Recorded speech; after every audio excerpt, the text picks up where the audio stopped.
Investing money to earn income from dividends is a popular way to earn passive income.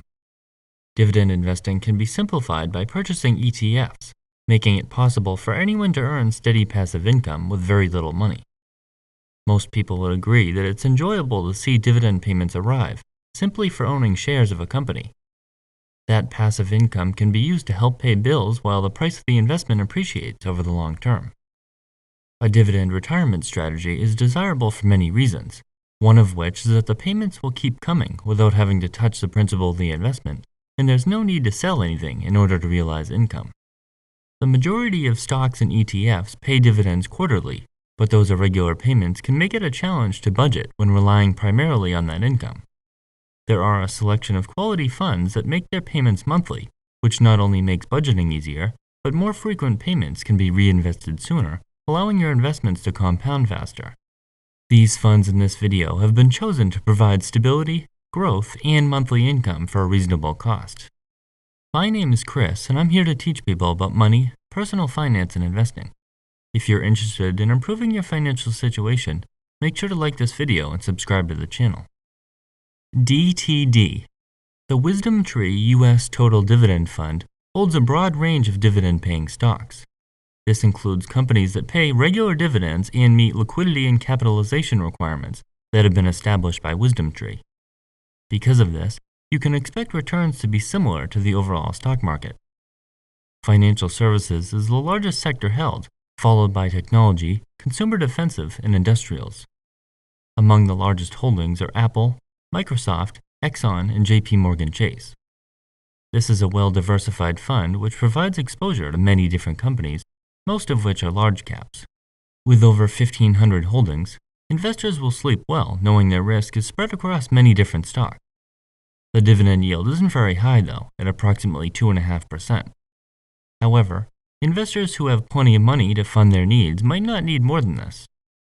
The expense ratio is reasonable at 0.28%. DIA. This is SPDR's Dow Jones Industrial Average ETF, meaning it will mirror the returns of the 30 large companies listed in the Dow.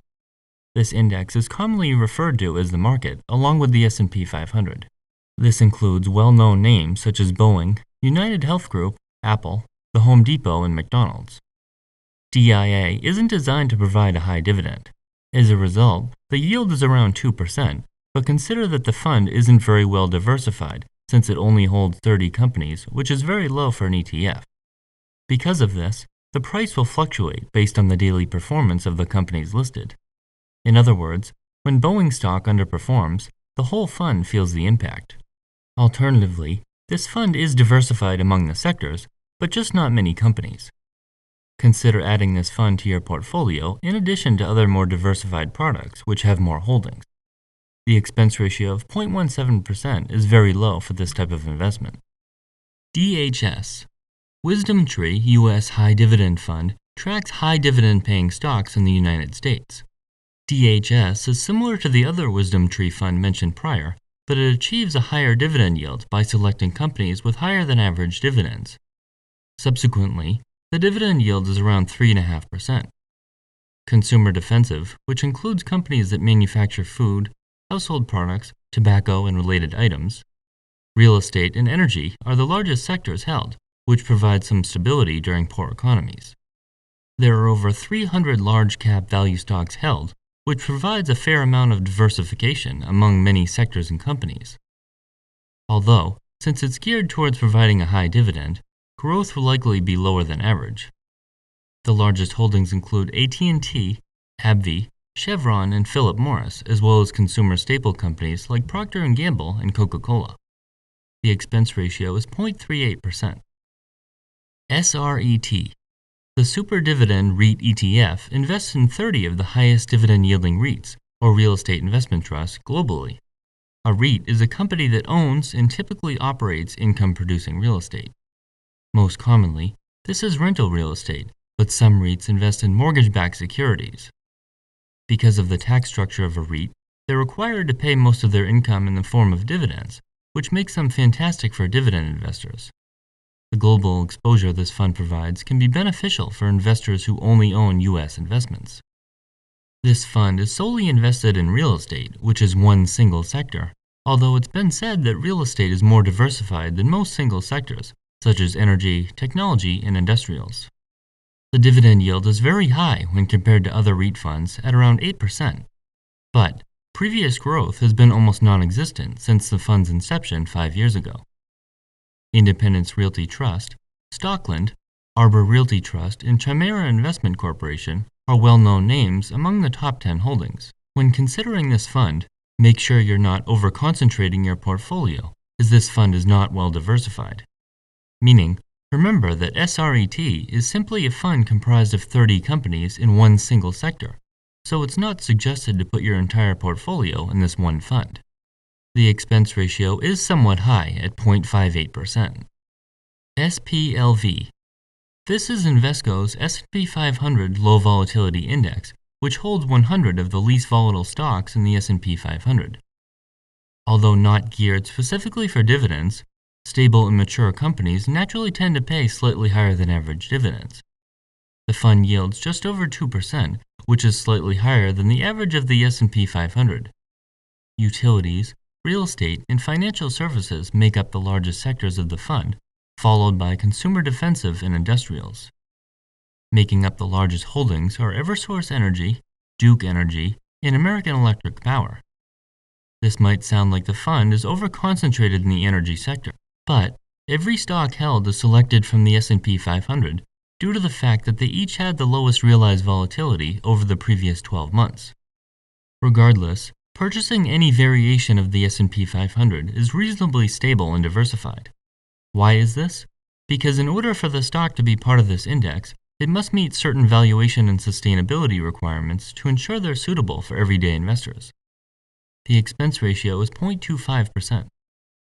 SPHD.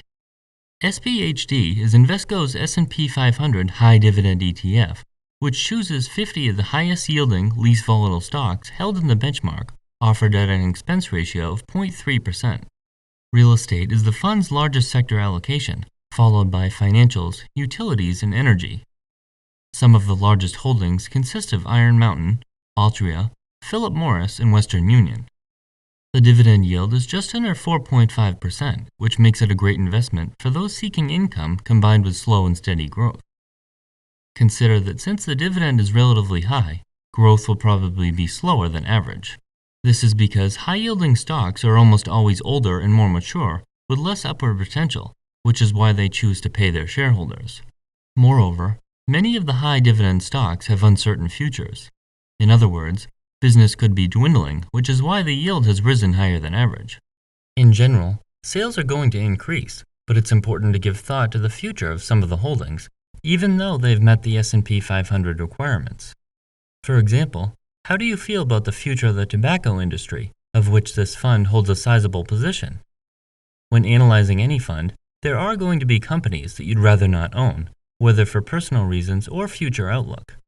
In any case, this fund is an excellent, well-rounded product for those seeking income and a combination of diversification and stability. For those reasons, this fund is my personal favorite for monthly dividend investing. With the combination of these funds, you'll be able to generate monthly passive income either for retirement or simply to reinvest. Whether or not these monthly dividend funds are worth the extra cost when compared to similar quarterly paying funds is your decision. Perhaps you prefer the convenience of more frequent payments, or maybe the quarterly checks would be fine. If the fees are higher than you prefer, you could set up an account which your quarterly dividends will be deposited and then transfer money into your checking account on a weekly, bi-weekly, or monthly basis. This way, you're receiving regular payments without the higher expense these monthly paying dividend funds charge. This method does require a little more legwork to set up, but the savings would be substantial if your portfolio is sizable. With a $1 million portfolio, the savings between a fund with a 0.5% expense ratio and a 0.05% expense ratio is $375 per month. However, one could argue that the monthly dividends can be reinvested sooner and will grow quicker.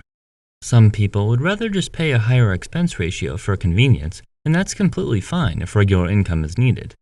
There's no need to obsess about the expense ratio, especially if they're already low. Regardless, The number one factor in determining a successful retirement is the act of setting money aside and allowing it to grow.